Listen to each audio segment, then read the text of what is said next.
Again, if you do not wish to have your image or voice recorded, please just go ahead and remain on mute. You can remain off camera if you prefer, though we love to see you and hear from you. And so thanks again for joining us for November BioBites with the Marion Institute. We're very glad to welcome Peg Doyle today, who is owner of Wellness in You. She's a certified health coach as well. In fact, Peg introduced me to that track. So Peg and I have had the pleasure of having many of these conversations around the power of food and the impacts on long-term health. And I'm really glad to be able to have a wider dialogue today. We are going to try out a little bit of an interactive presentation. And so bear with us. We're trying some new polling features to solicit some input, and we hope that you'll take part in that.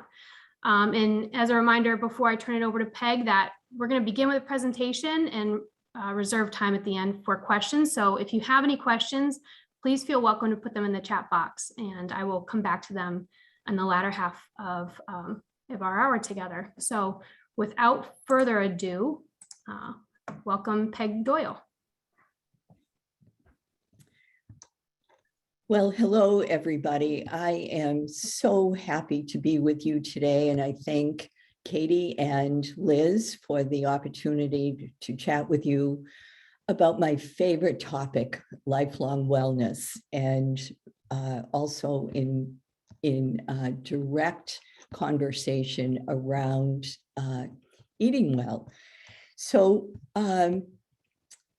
what I would like to do is go through a series of slides. We're going to be talking today, and I hope you'll join me in the conversation afterward. But if you have questions during the presentation, Katie will be monitoring the chat box and giving us this new opportunity to do some polling.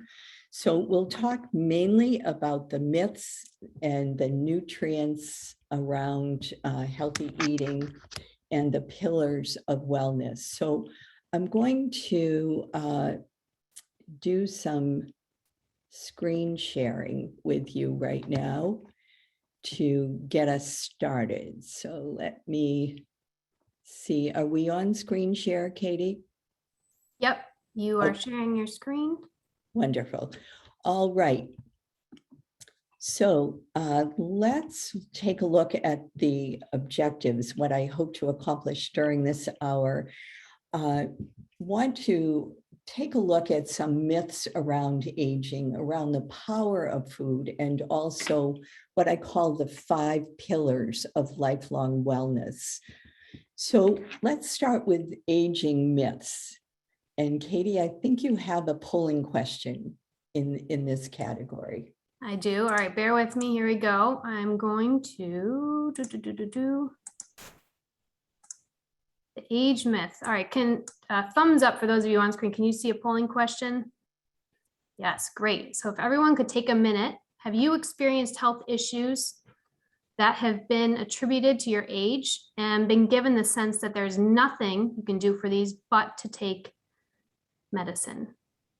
Go ahead, we'll leave that open for a moment. If you could respond, we'd much appreciate it.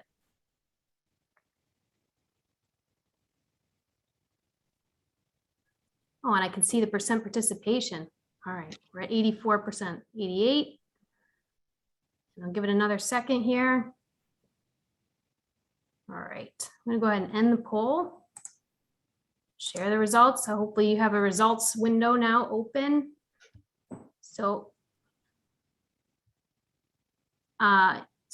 as we net it out, hopefully you can see this clearly, but 41%, 9 of our 22 respondents said yes, they have experienced this, and 59%, 13 participants said no, they have not experienced this. So thank you. That was a nice test run of this feature, and we appreciate your participation. All right, I'm gonna turn it back over to Peg. Yes, so glad you asked this question, Katie, because it speaks to the people who are on this call. You must be very adept at connecting with progressive physicians and practitioners who really are partners in your healthcare. To have this 60-40 margin is really encouraging. I'll tell you a quick story about a man named John who I met some time ago. John is 90 years old, and he told me that he went to see his doctor because he had just unrelenting pain in his left knee. So as John tells the story, I went into the office, I sat down and waited for the doctor. She came in. Hi, John, how are you? And John told me, he said to her, well, I'm great, except my left knee is giving me a lot of trouble.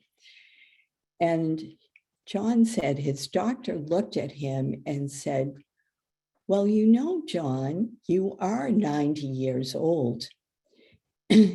And I said to her, yes, I know that, doctor, but my right knee is 90 years old as well, and that doesn't hurt at all. So there it was, this bias that because John was elderly, that explained the pain in his knee. So it's an example, I think, of what happens.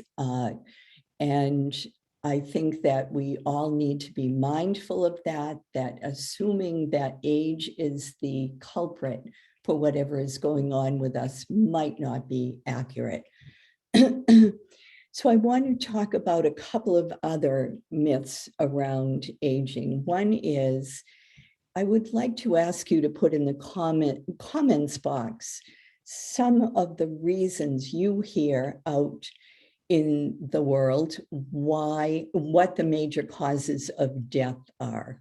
And Katie, if you could relate those back to me, I would appreciate that.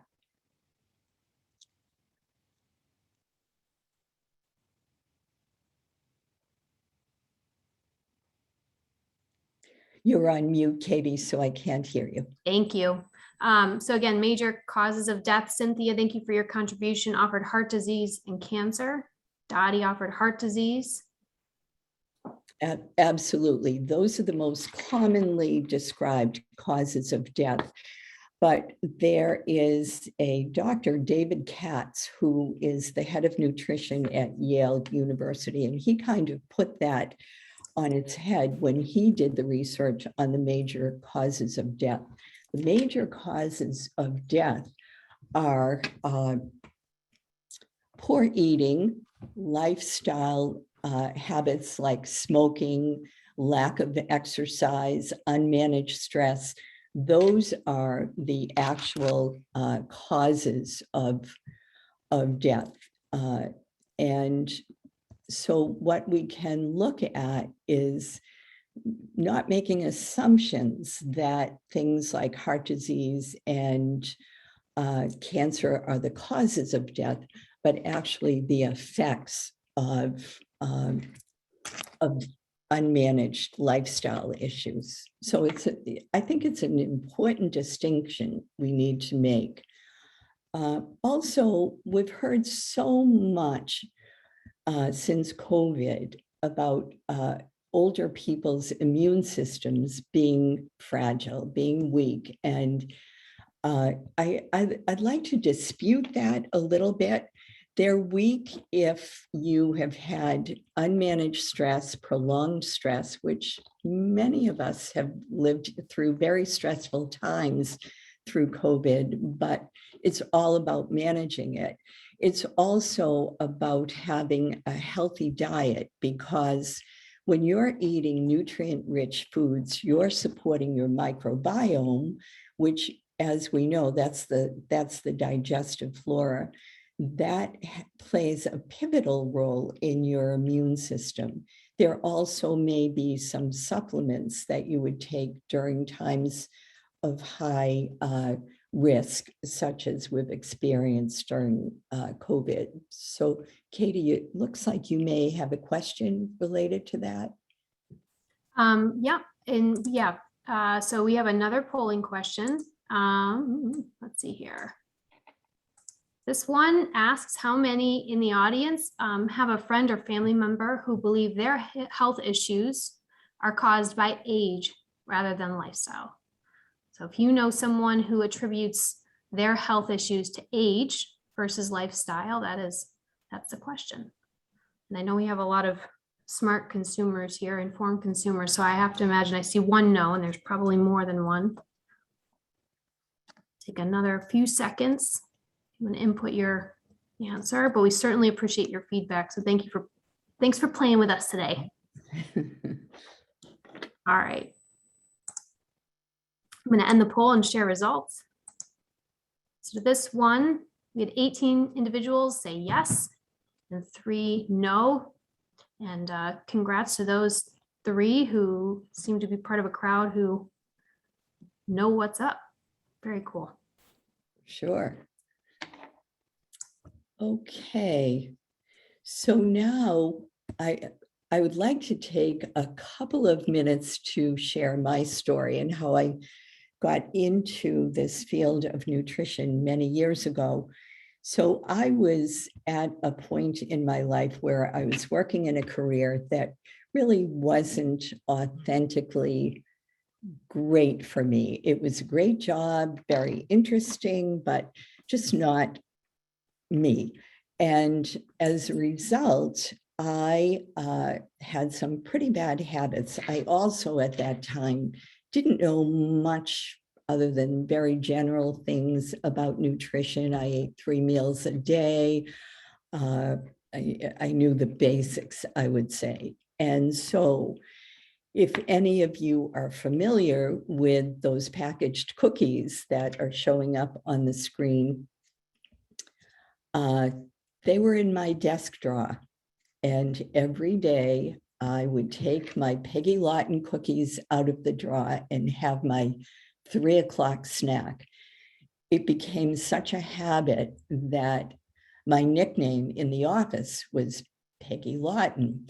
So as you can see, what these cookies can do for you is provide you with fluctuating energy. So one pre-programmed question was about blood sugar fluctuations or dysregulation. This is perfect fodder for that kind of experience. It will give you a big burst of energy and then you'll come crashing down. So this was happening to me every day. I came home from work tired and hungry because I had had nothing but a low nutrient, highly refined, chemically dense snack food. It's factory food. And fortunately for me, one person in my office one day offered me an apple. Now, at this point in time, I was in my mid-40s and I had developed gum disease as well as sky-high triglycerides. She offered me an apple. I said, I'm really sorry, I can't eat apples. And she said, why? I said, well, because I get hives in my mouth when I eat them. And she said, well, this is an organic apple. And I must confess, my response was, what's organic? I actually didn't even know. So she explained to me, no chemicals, no pesticides, really clean food. So I said, well, I'll take a bite. Well, I took a bite and I had no reaction to it. I just was fine. So I ate the whole apple. I got excited. I thought, this is really great. I didn't think I could eat apples. So I went on and tried an organic pear, peach, plum, you name it, no problem. So all of these years when I thought I was allergic to fresh fruits, it was not the fruit at all. It was the pesticides and chemicals that had coated the outside and the inside of the fruit. So I became a big fan. What happens when you eat an apple instead of Peggy Lawton cookies? I was getting steady energy. I was getting something with more than 1,000 phytonutrients that was enclosed in fiber. It's great for digestion, it's great for satisfaction, and it's great for regularity, which so many people complain about. Well, within 6 months, my triglycerides dropped 200 points, which is a phenomenal number and tells you how high mine were before I made these changes. The other thing is my dentist had told me I would be needing scalings on my gums every 3 months for the rest of my life. I've never had them again. So I learned from this personal experience that choices can be life-changing, and it doesn't take a long time for the effect to come through in your dietary changes. It's actually quite fast and quite simple. So I want to go on to share with you some simple steps for lifelong wellness.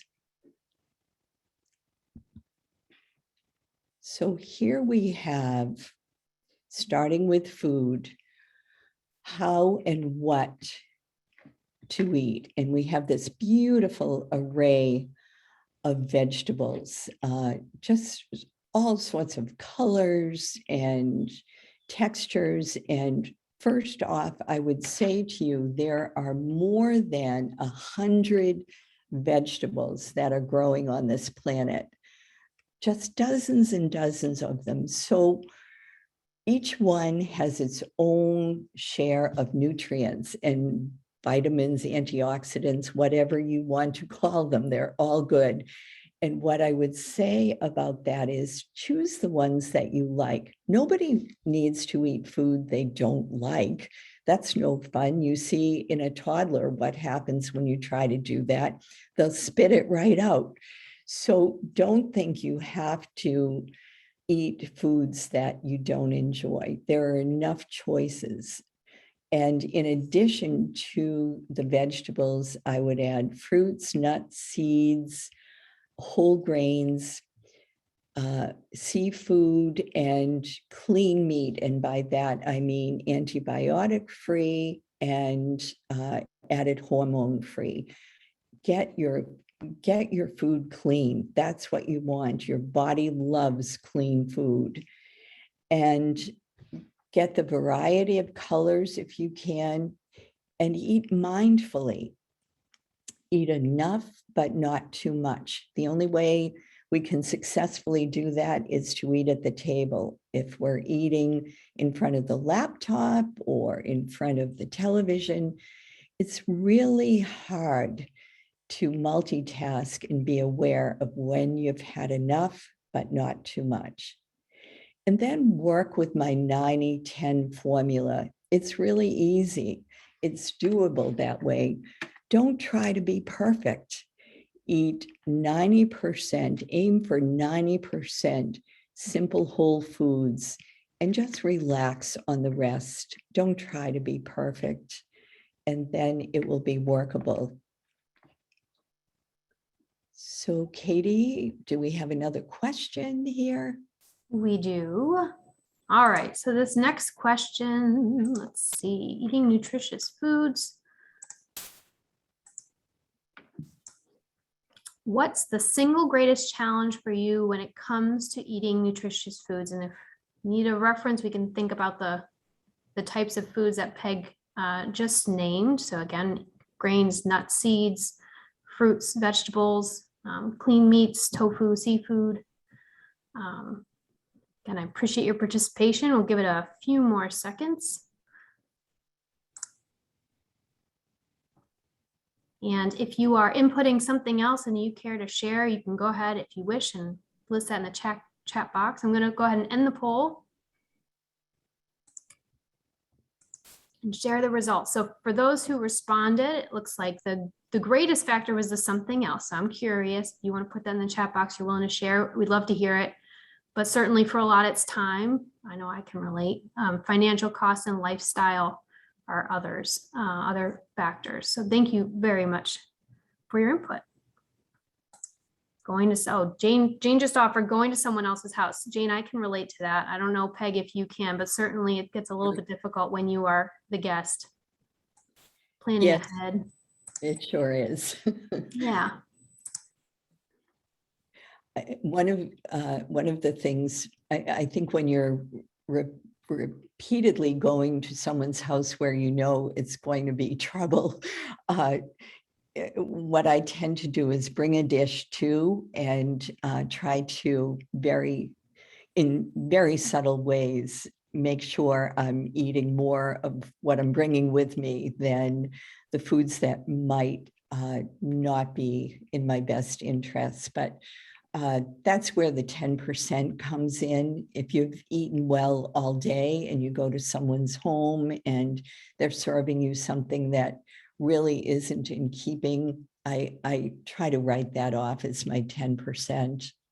Yeah, I think, Peg, I'm just going to jump in because I'm seeing some great comments here from people who listed the something else. I know planning ahead was one. Constance spoke to, desire to eat carbohydrates and dairy, which is certainly something I think a lot of us can relate to. I don't know if you've heard this, but I saw some interesting new research on the effects of apple cider vinegar or other forms of vinegar on helping the body process carbohydrates and dairy better than if it's been primed with that than if not. And I certainly can empathize with the desire to eat sweets. And I know that fortunately there's some newer forms of chocolate, at least on the market, without refined sugar, which is great because that refined sugar really takes its toll too. Mm-hmm. Those are great answers. And yes, the apple cider vinegar is really, in my opinion, a medicinal food. It has helped many people who have acid reflux, which seems very contrary to the name of it, but apple cider vinegar can be a very beneficial food. So it makes sense too with the carbohydrates because it's offsetting and balancing the pH in the body, which may be overloaded with acidic pH from eating too much sugar.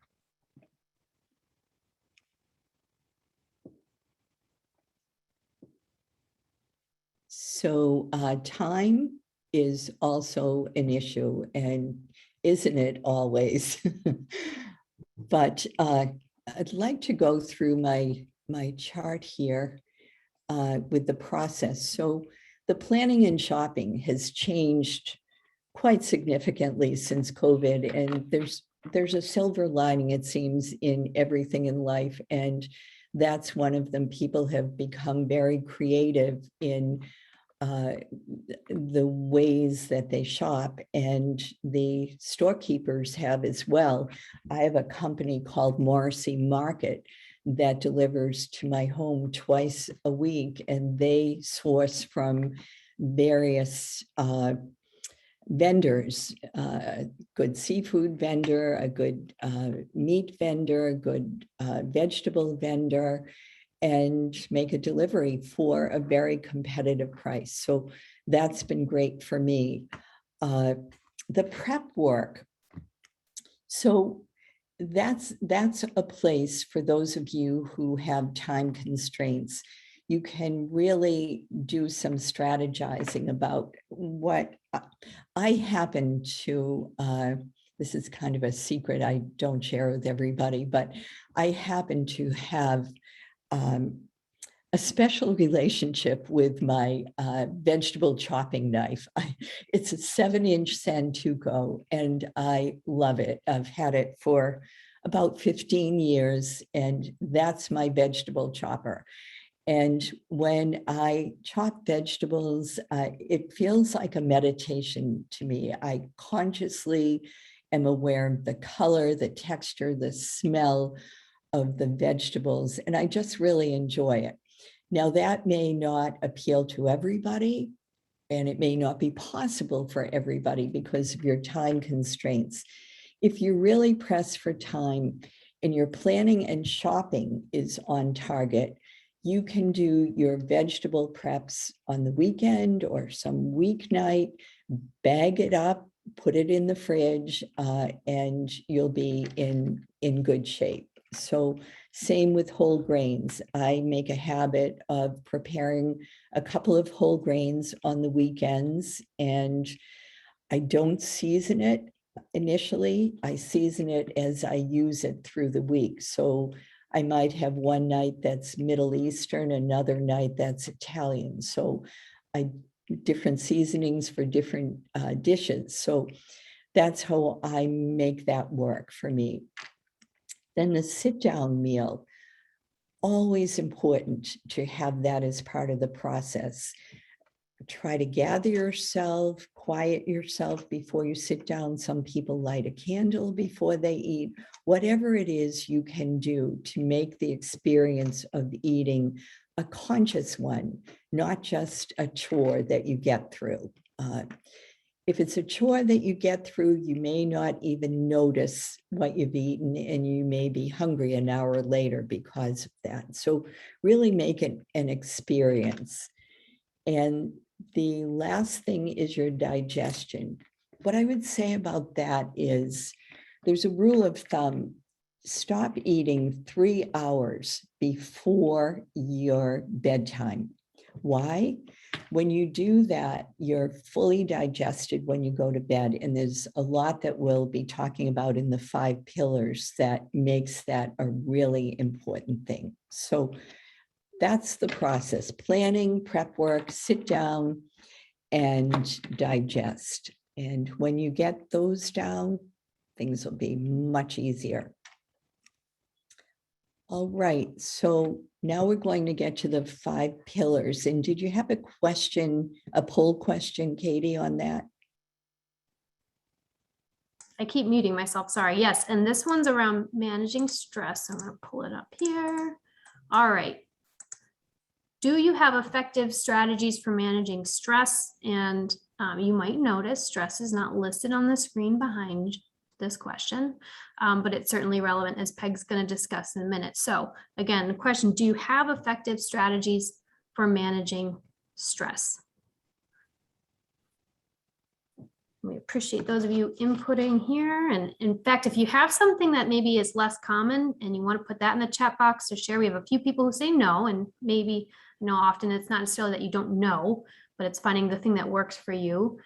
So if you're feeling the spirit of sharing and wish to share, we appreciate it, because you never know what you're going to learn from someone. I'm going to go ahead and end the poll in a second here. Last minute ads. All right. Share results. Here we go. So it looks like most of the group does. 3/4 of the group do have effective strategies. Congrats, because that's not necessarily easy. And we have a few people who don't. So again, if you wish to share what works for you, we appreciate it. Peg, I'm going to turn it back over. Okay, really good numbers there. So you're doing a lot of work, which is great. And it reminds me, this question about stress. I have 2 things I'd like to give you if you will send me, I think I think Katie's going to put my email address up online. If you'll send me both your email and your street address. The email is for a recording I did some years ago. It's a guided imagery recording for managing stress. Many people have told me they never hear the end of it. It's only 10 minutes long because they fall asleep. And to me, that tells me it's a success. But it's really an imagery process. So for people who are not skilled at meditating, they find this very easy to follow through for 2 reasons. There's a lot of imagery, and the other is because it's not too long. The other thing I'd like to give you is a copy of my book. It's called Food Becomes You: Simple Steps for Lifelong Wellness. So this is a how-to book on how to eat. It includes stories about people I've worked with through the years and the changes they've made, the assumptions they made starting out, and also menus, shopping lists, and recipes. So I'm more than happy to send this to any of you who would like a copy. So moving on to the 5 pillars. Katie posed this question at this moment because if you look at the 5 pillars, food, movement, rest, social connection, and purpose, all of them are impacted, aren't they, by the level of stress we may be experiencing, how focused we can be on our food and how we digest it, how much of a priority we might be giving to movement or rest or social connection or attention to our life purpose. So stress is a big factor, and I'm so glad to see that 3 out of 4 of you are feeling like you have good techniques for managing your stress. And for the other 26%, keep at it, find ways to manage it, because the thing about stress, as far as I'm concerned, is it's a part of life. It comes our way sometimes, whether we're looking for it or not. So the big piece that we have control over is our response to it. And we need techniques to manage our response. So it's all about finding those techniques. So the 5 pillars, these are the things that really determine our lifelong wellness. It's our food, which we talked about pretty much at length earlier in the presentation. Movement, I use that term because in research, all of these approaches are equally important, but I use the term movement because some of us just hate that word exercise and will avoid it at all costs. But keep in mind that our bodies are meant to move. We have joints, we have muscles, we have bones, we have even voice. So many parts of our body require movement to function well. And so find something that you love to do. Don't find something that people tell you to do, but find something you love. It may be dancing, it may be walking, it may be one of those jumping things, it may be swimming, whatever it is, do it often.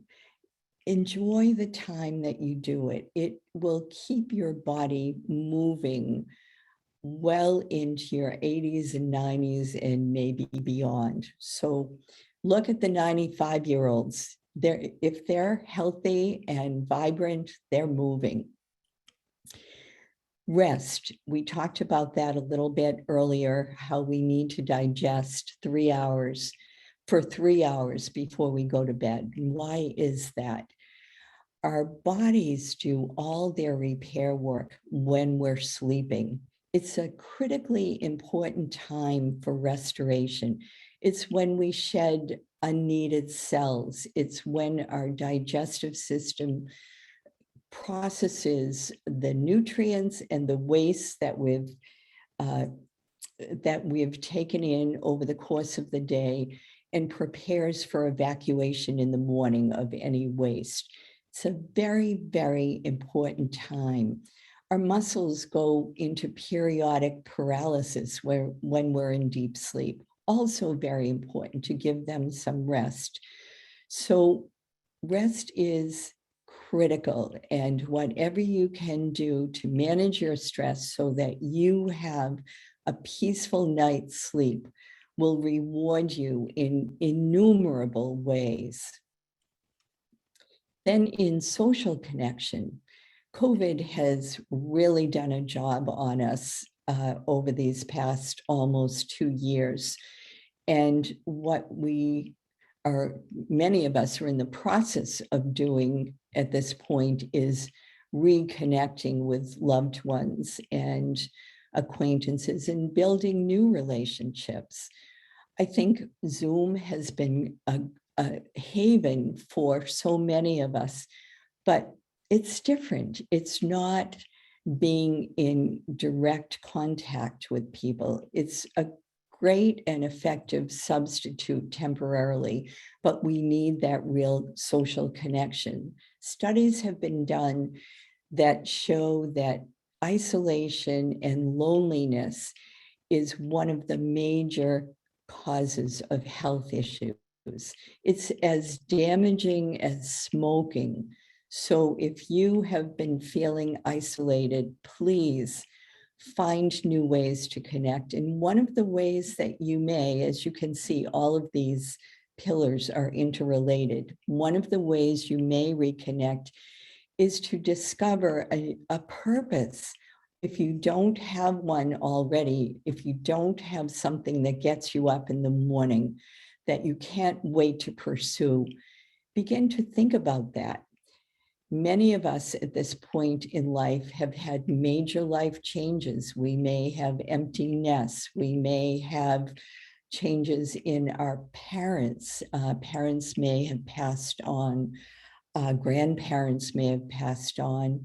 So think about what's important to you, what that longing has been in you to find time to pursue, and go get it. Really pursue it and get that new energy that you need to really restore that sense of purpose and lifelong wellness.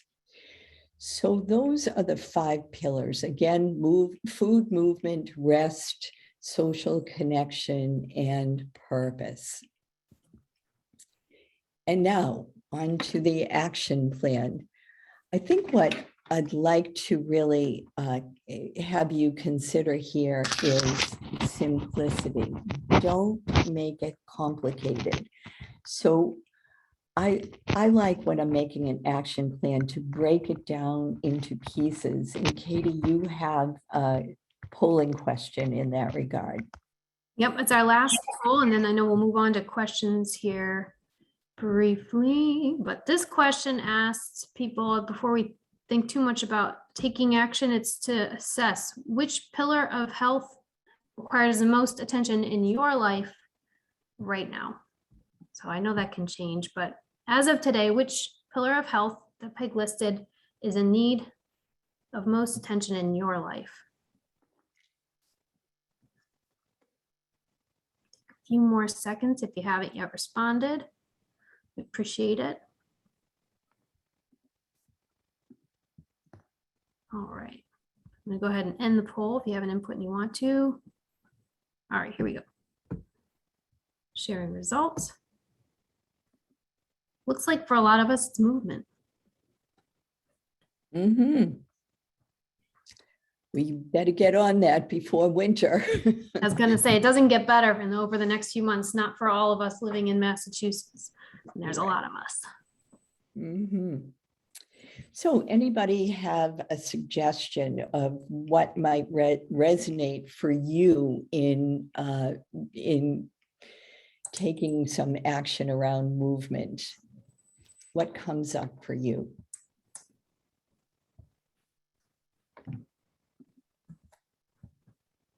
Go ahead. If you have a thought on movement and what's working for you, you can put it in the chat box and I can offer it aloud. At this time, I think, Peg, we're opening it up, correct? Yes, we are. Awesome. We'll get to questions here momentarily. So if you're thinking about what works, and I know Kim just mentioned gardening. Thanks so much, Kim. You can also be pondering your question. If you have a question for Peg, and wish to go deeper on anything she touched on today, or have a question based on her expertise, we welcome it. All right. So I'm going to shift right on to questions that were sent in ahead of our talk today, Peg, if that's okay. I know some people are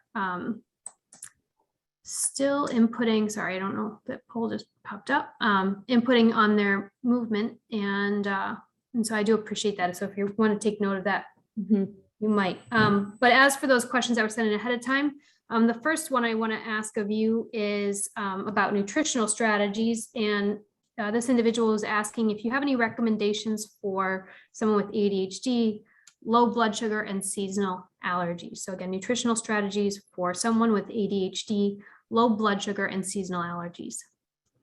Sure. I think I guess I would assume that the person with ADHD has been diagnosed with that condition.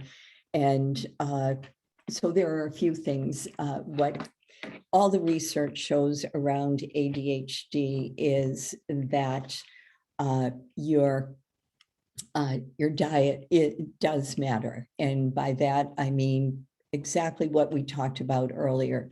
Simple whole foods, highly processed, highly dyed foods, foods with food coloring, chemical additives, things like that would negatively impact the microbiome, which I mentioned earlier has it results from our diet and other lifestyle issues such as taking antibiotics. The quality is impacted from that.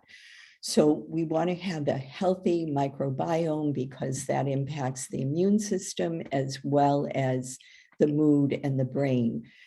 The person I regard as an expert in researching ADHD and autism is Dr. Barry Sears. That's Barry Sears.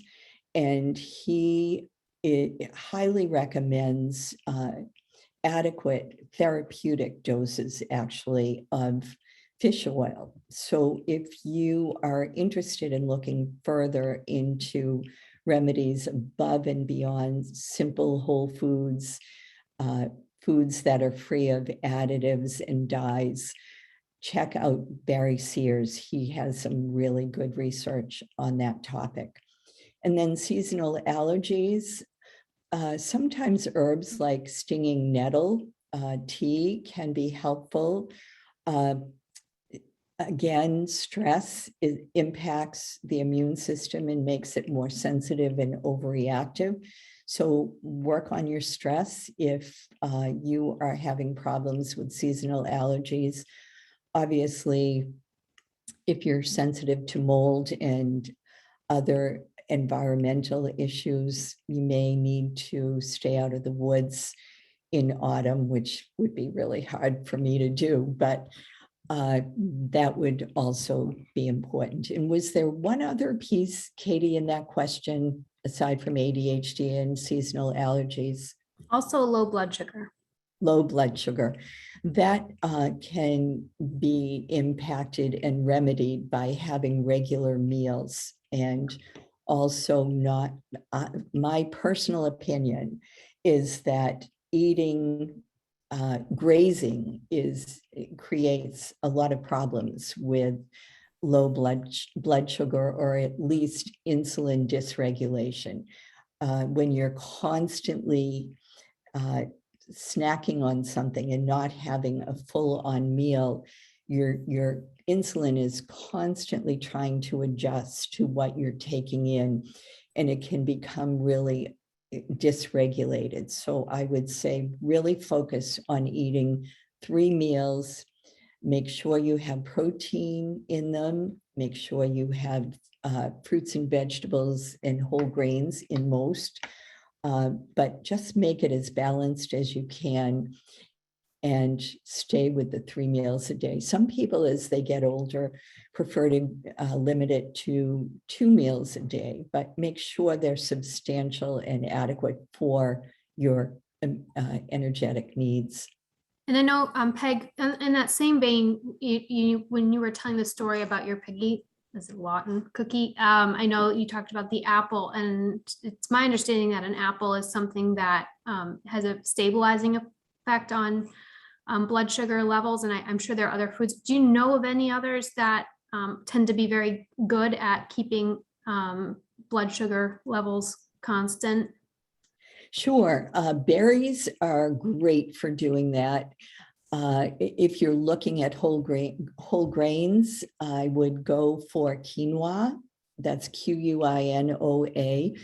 It is a perfect balance of complex carbohydrates, which are the slow energy. So as well as they are a complete protein. So when I say slow energy, what I mean is when you eat a complex carbohydrate like fruits, vegetables, whole grains, your energy level goes up slowly like this. It just goes up like this, and then it settles in. This is your blood sugar, settles in for 2 or 3 hours, and then drops down gradually, and then you're hungry again. When you eat a simple carbohydrate like a cookie, a piece of candy, a bagel, a white toast, foods like that, your blood sugar shoots up, straight up, and your body becomes alarmed and says, wait a minute, this is not good. This sugar is too high. So it will send a lot of insulin in, and it drops down quickly. So an hour or maybe a little longer than that, you're hungry again and your energy crashes. So that's the big difference. Berries are great, all fruits and vegetables, but I would say if you're having trouble with sugar issues, maybe back off a little bit on the volume of fruits that you have, and the sweet vegetables, which would include squash, beets, and carrots, and corn, and cooked onions. Those are the ones that would digest faster than the other vegetables. Okay. I have a series of questions that all kind of center around this. So, and I see them in the chat box here. So I'm going to just walk through those quickly or whatnot. Nan, back kind of at the beginning, asked if you could just briefly elaborate on the difference between sugars in fruits and other foods versus refined sugars. Sure. Sugars in fruits are part of the whole piece. So what I mean by that is when you're eating a fruit, it is there's the natural fructose that's in the fruit, but that fructose is embedded in layers and layers of digestive fiber, not to mention all of the vitamins and minerals that are in fruits. So you're getting something that's really tapered way down by comparison to something that is a simple sugar. Usually when you find simple sugar, you also find white flour, which converts into simple sugar. You might not find any real nutrients. Maybe you'll find some nuts. You might find some dark chocolate, but not much more beyond that. So you want to really look at the difference as being pretty significant in terms of how your body is going to take that in and process it. So I hope that answers your question. Hopefully, hopefully so. I mean, I think it's quite helpful too in thinking about, sugar as an additive versus sugar, as you said, kind of embedded in a whole product, along with other nutrients and things. Another related question came from Cynthia, who, in speaking about fluctuating energy levels, asked, would you recommend a continuous glucose monitor to learn which foods are affecting us? If you wanted to go more deeply into understanding it, I probably would, but I think that I would probably need to be symptomatic to engage in that, and instead really just pay attention to how you feel after you eat certain foods and how and by that I mean your energy level, any side effects, your hunger level, anything that you would notice that seems to be different with particular foods. Got it. So your recommendation is you might just start by kind of making some observations of how you're feeling and things, and what's happening biologically after you eat. But you could, yeah. For sure, and I think that what is easy to forget is that we live in our bodies. We know our bodies better than anybody else if we just trust that and understand that when we're observing and experiencing what's going on in our body, we're the best detectives. We know whether something is working well or needs further exploration by an outside source. Yeah. All right. It seems, Peg, that we've kind of struck gold here. So I still have a few more questions on this topic. I'm not going anywhere, but a follow-up question just specifically kind of on sweeteners or sugars.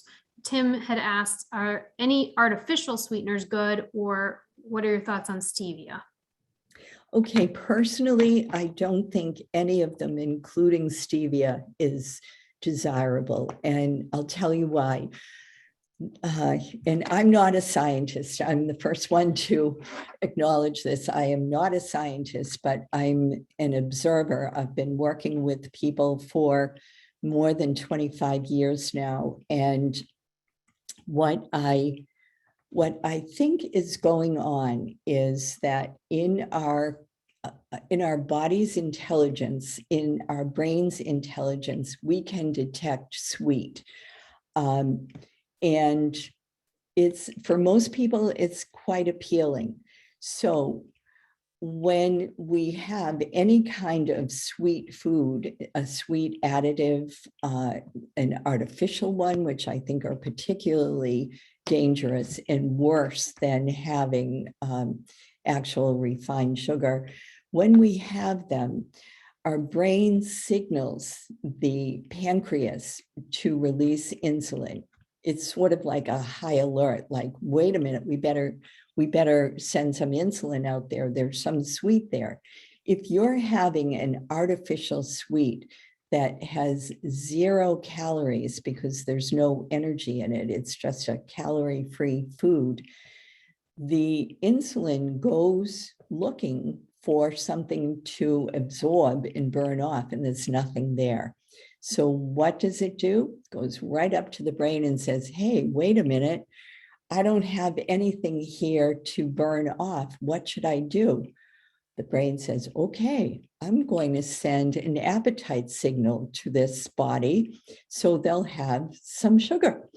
And when you do that, it sets off a cycle. You may have artificial sugar again, or you may have something sweet.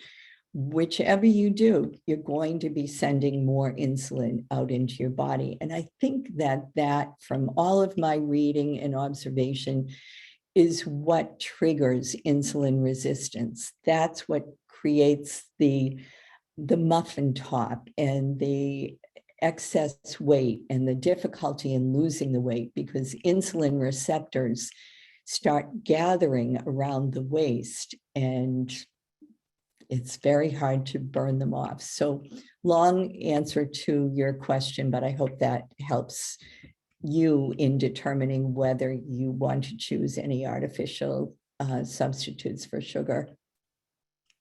I appreciate it. Out of curiosity, what about like maple syrup or honey as a sweetener?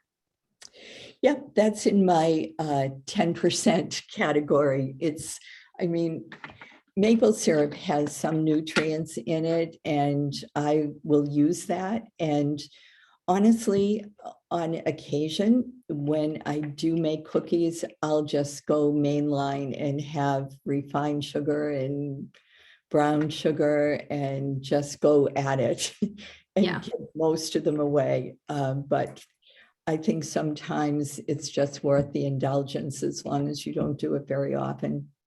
Yeah, I think I get the impression you might be talking to an audience full of sugar addicts who are having a hard time coping, but I always speak for myself. That's a struggle for me. Tim also asked— I could say, Katie, also, don't try to be perfect. You know, if you really love sugar, make some choices on occasion, treat yourself. And New England, I think, has the highest incidence of ice cream consumers. So that's another place. just choose a really good flavor and have a little bit of it, and don't bring it home. Don't get it in the freezer, and, just don't be perfect. Yeah, no, I think that's good advice. All right, I just had a thought, but I'm going to let it go because Tim had asked the question too, kind of on another side of this, about fasting. Is fasting good for you? I think he has a friend who is fanatic, he says, about period fasting. What are your thoughts on that? It's a big hot topic today, and there are various ways of doing it. I wrote an article for a publication some time ago, and the response was amazing in how many people are already experimenting with it, positive and negative. But what the most typical fasting regimen is to take a certain number of hours in a 24-hour cycle and limit your eating to that number of hours. So some people will do 10 to 6. They'll have their first food at 10 in the morning, eat nothing after 6 o'clock. That works with their lifestyle. Others will do a 12-hour cycle. But generally speaking, the benefits have been very positive for those who can do it. It doesn't work with everyone's lifestyle, but I think it's worth experimenting with. So there have been positive results for blood sugar and also for focus and energy and sleep. So definitely worth exploring if you do it that way. I haven't seen a lot of good results for people who do all day fasting a couple of days a week, but occasionally, yes. So it's your body.